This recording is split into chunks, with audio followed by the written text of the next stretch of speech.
Hello အားလုံးမင်္ဂလာပါရှင်ရွှေသမားဒီတစ်ခေါက်ကကြတော့ပြပအပ်ထည်လေးတွေနဲ့မိတ်ဆက်ပေးမှာဖြစ်ပါတယ်ပြပကသတို့သမီးလေးတွေကိုပိတ်စအစအဆုံးစီစဉ်ပေးထားတဲ့ဝတ်စုံလေးတွေဖြစ်ပါတယ်ဖြူဖြူဖွေးဖွေးလေးတွေလည်းဖြစ်တယ်လို့ထိုးသီးလေးတွေကမတူအောင်ဖန်တီးထားပေးတာဖြစ်ပါတယ်ကြည့်လိုက်ရအောင်နော်ကဲဒါလေးအားကြတော့ရင်ပုံလေးပါရေရိုးရင်ပုံလေးမှထိုးသီးလေးတွေကိုထည့်ထားပေးတဲ့ကြောက်ကျက်သီးကောင်လေးနဲ့တတ်ထားပေးတာဖြစ်ပါတယ်လေဘင်းလုံးကုတ်လေးနဲ့ပေါ့နော်ရိုးရိုးလေးပါထမိန်ကလည်းခြိပါချိတ်လေးနဲ့ပဲဖြစ်ပါတယ်ချစ်စရာလေးနော်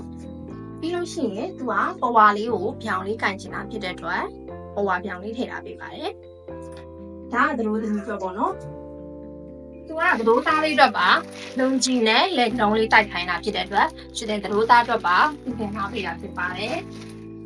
ကဲဒါကနောက်တစ်နိုင်ငံဒါဂျပန်ကအမတယောက်တော့ဖြစ်ပါတယ်သူ့ကိုလည်းမိုးဝတ်စုံလေးနဲ့ပဲဝတ်မှာဖြစ်တဲ့အတွက်ထိုးသီးလေးချင်းလုံးသီးလေးရဲ့အဖူးလေးရဲ့ထိုးသီးလေးရဲ့ကိုရောပြီးတော့ဖန်တီးထားပေးတာဖြစ်ပါတယ်နောက်ထုတ်သီးလေးနဲ့ပါ no bra ပါ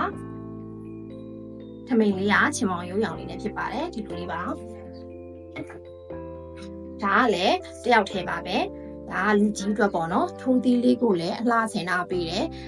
ဇာလေးကိုလည်းမရှိုင်းရအောင်ပေါ့နော်ထူလေးထက်ခန့်ထားပေးတယ်ပေါ့နော်ဇာပါဆက်လေးနဲ့အနောက်ထုတ်သီးလေးနဲ့ထိုးသီးလေးနဲ့ဖြစ်ပါတယ်ဒါကတော့မွန်ထမိန်အဖြူရောင်လေးနဲ့ဖြစ်ပါတယ်ရှင်ချစ်စရာလေးဒါလေးကတော့ရွှေတင်ဓာတ်ပုံရိုက်ထားတာမြင်မှာပေါ့နော်ဒီရလေးပါထိုးသီးလေးနဲ့မဟုတ်လို့တခါတည်းပြပေးလိုက်တာပါရိုးထိုးသီးလေးမှာပဲကြောက်ကြည်သီးလေးထည့်ထားတာဖြစ်ပါတယ်မွန်ထမိန်ကအနီရောင်လေးနဲ့ပါအခုပြသွားပေးတဲ့ဟာလေးတွေရတယ်ခင်သီးတန့်လေးတော်တော်လေးလှတယ်တော်တော်လေးလည်းကြိုက်တယ် customer အမတွေကလည်းကြိုက်ကြမယ်လို့ထင်ပါတယ်အားလုံးကျေးဇူးတင်ပါတယ်ရှင်